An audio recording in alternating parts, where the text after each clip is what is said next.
नमस्कार दोस्तों, आप सभी का स्वागत है मिथिलेश एकेडमी पर।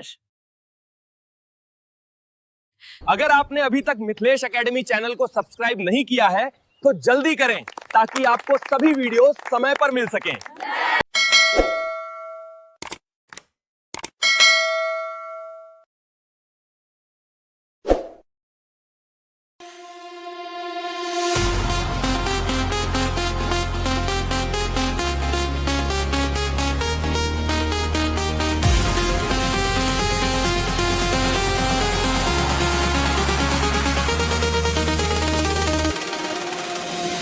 अगर आपने अभी तक मिथिलेश एकेडमी चैनल को सब्सक्राइब नहीं किया है तो जल्दी करें ताकि आपको सभी वीडियो समय पर मिल सकें। कभी ये सोचा है कि एक छोटा सा बच्चा जो अभी ठीक से बोल भी नहीं पाता, वो अपने आसपास की दुनिया को आखिर समझता कैसे है? आज हम जीन पियाजे के उन्हीं जबरदस्त आइडियाज में गोता लगाएंगे जिन्होंने हमें ये समझाया कि बच्चों का दिमाग आखिर बनता कैसे है। ये एक ऐसा सवाल है जिसने ना जाने कितने ही फिलोसोफर्स और साइंटिस्ट्स को उलझाए रखा, और इसी बड़े से रहस्य की गुत्थी को सुलझाने निकले थे जीन पियाजे, जो आज के हमारे इस विश्लेषण के बिल्कुल केंद्र में है। तो चलिए सबसे पहले ये जानते हैं कि आखिर ये जीन पियाजे थे कौन, और उन्होंने ऐसा क्या कर दिया जिसने साइकोलॉजी की दुनिया में आप कह सकते हैं एक तरह की हलचल मचा दी। जीन पियाजे स्विट्जरलैंड के रहने वाले थे, और देखिए मजे की बात यह है कि उनकी शुरुआत एक बायोलॉजिस्ट के तौर पर हुई थी, और जो बात उन्हें सबसे अलग बनाती है वो है उनका तरीका। उन्होंने कोई बहुत बड़ी बड़ी लैब्स नहीं बनाई, नहीं, उन्होंने बस अपने ही 3 बच्चों को बहुत ध्यान से देखा। वो कैसे खेलते हैं, क्या सोचते हैं, कैसे सीखते हैं, इन सब के नोट्स बनाए, और इसी अनोखे तरीके से उन्होंने कॉग्निटिव डेवलपमेंट का अपना वो मशहूर सिद्धांत बना दिया। अच्छा, पियाजे के पूरे सिद्धांत को समझने की जो चाबी है ना, वो एक शब्द में छिपी है, स्कीमा। आइए जरा समझते हैं कि ये भला क्या है। अब देखिए, किताबी भाषा में तो स्कीमा एक तरह का मेंटल फ्रेमवर्क है, हमारे ज्ञान का कह सकते हैं एक बिल्डिंग ब्लॉक।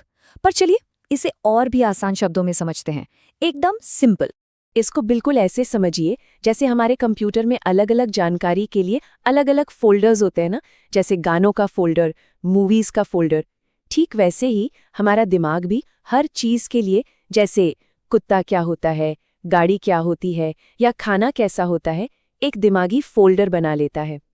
और ये बात एकदम सटीक बैठती है। जरा सोचिए, अगर ये दिमागी फोल्डर्स ना हो तो हमारा सारा ज्ञान, सारी जानकारी बस बिखरी पड़ी रहेगी। कुछ भी समझना, याद रखना लगभग नामुमकिन हो जाएगा। तो अब हम ये तो जान गए कि स्कीमा क्या है, मतलब वो दिमागी फोल्डर। सवाल ये उठता है कि दिमाग इन फोल्डर्स का इस्तेमाल करता कैसे है, और जब कोई नई चीज सामने आती है तो इन फोल्डर्स को बदलता कैसे है। पियाजे ने बताया कि सीखने की पूरी प्रक्रिया 3 स्टेप्स में होती है: आत्मसातीकरण, समायोजन और साम्यधारण। हाँ नो, ये शब्द सुनने में थोड़े भारी भरकम लग रहे हैं, लेकिन एक छोटे से उदाहरण से ये पूरी कहानी बिल्कुल साफ हो जाएगी। तो चलिए कल्पना करते हैं एक बच्चे की।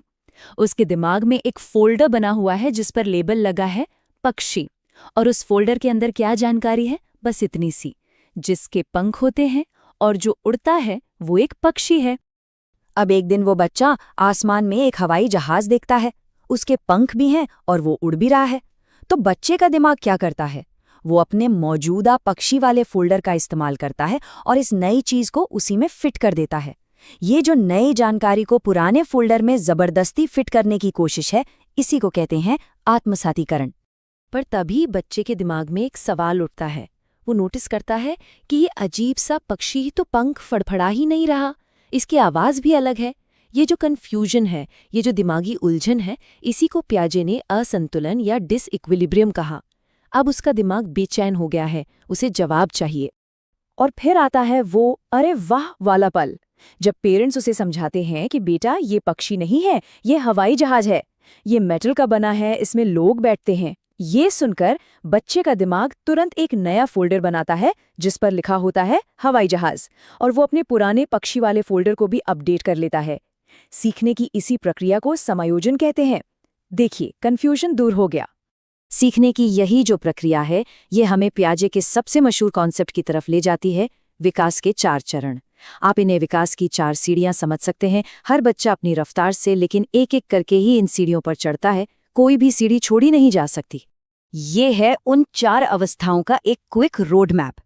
जैसा कि आप देख सकते हैं, हर स्टेज एक खास उम्र से जुड़ी है और हर स्टेज की अपनी अलग पहचान है। तो चलिए बिना देर किए पहली सीढ़ी से शुरू करते हैं। जन्म से लेकर 2 साल तक बच्चा अपनी 5 इंद्रियों देखकर, सुनकर, छूकर, चखकर और अपने हाथ पैर हिलाकर ही दुनिया को जानता है। इस स्टेज की सबसे बड़ी उपलब्धि है वस्तु स्थायित्व को समझना, यानी ये जान जाना कि अगर कोई खिलौना कंबल के नीचे छिपा दिया जाए तो वो गायब नहीं हो जाता, वो वहीं मौजूद है। अब बच्चा दूसरी सीढ़ी पर है। यहाँ भाषा का विकास तेजी से होता है, लेकिन सोच में कुछ मजेदार सीमाएं होती है। जैसे उन्हें लगता है कि उनकी गुड़िया को भी दर्द होता है, उनके खिलौने भी जिंदा हैं, और वो ये मानते हैं कि दुनिया को सब लोग ठीक वैसे ही देखते हैं जैसे वो खुद देखते हैं। इसे ही अहंकेंद्रता कहते हैं। 7 से 11 साल की उम्र में बच्चे की सोच में एक बहुत बड़ा जंप आता है। अब वो लॉजिकली सोचना शुरू कर देते हैं, लेकिन केवल उन चीज़ों के बारे में जिन्हें वो देख और छू सकते हैं। अब वो ये समझने लगते हैं कि अगर एक चौड़े ग्लास से दूध को एक लंबे और पतले ग्लास में डाल दें तो दूध की मात्रा उतनी ही रहेगी। इसी को संरक्षण का सिद्धांत कहते हैं। और अब आती है आखिरी और सबसे एडवांस सीढ़ी। 11 साल की उम्र के बाद बच्चे का दिमाग अब सिर्फ देखी दिखाई चीज़ों तक सीमित नहीं रहता। अब वो अमूर्त यानी एब्स्ट्रैक्ट चीज़ों के बारे में सोच सकता है, जैसे ईमानदारी क्या है, न्याय क्या है, प्यार क्या है, वो क्या होगा अगर, जैसे काल्पनिक सवाल पूछ सकता है और मुश्किल समस्याओं को सुलझा सकता है। तो इन सभी स्टेजेस, इन सभी दिमागी फोल्डर्स और सीखने की प्रक्रियाओं का असली निचोड़ क्या है? पियाजे का सबसे बड़ा मैसेज क्या था? यहाँ सबसे जरूरी बात ये है, पियाजे के मुताबिक बच्चे का दिमाग कोई खाली बर्तन नहीं है जिसमें हम बस जानकारी भरते जाएं। नहीं, ये एक बायोलॉजिकल प्रोसेस है। जैसे जैसे शरीर की उम्र बढ़ती है, दिमाग की क्षमता भी स्टेप बाय स्टेप अनलॉक होती है। बिल्कुल यही वजह है कि किसी 5 साल के बच्चे को आप कैलकुलस नहीं सिखा सकते, उसका दिमाग अभी उस सीढ़ी तक पहुंचा ही नहीं है। और ये हमें एक बहुत ही अहम सवाल पर लाकर छोड़ देता है। आज की इस सुपर फास्ट डिजिटल दुनिया में, जहां बच्चों के हाथ में पैदा होते ही स्मार्टफोन्स आ जाते हैं, क्या विकास की इन तयशुदा सीढ़ियों का आज भी कोई मतलब है? या फिर टेक्नोलॉजी ने बच्चों के सीखने का तरीका हमेशा के लिए बदल दिया है? ये एक सोचने वाली बात है। इस विश्लेषण में हमारे नमस्ते दोस्तों, मिथिलेश एकेडमी में आपका स्वागत है। हमारे चैनल को सब्सक्राइब करें और शेयर करना ना भूलें। जय हिंद।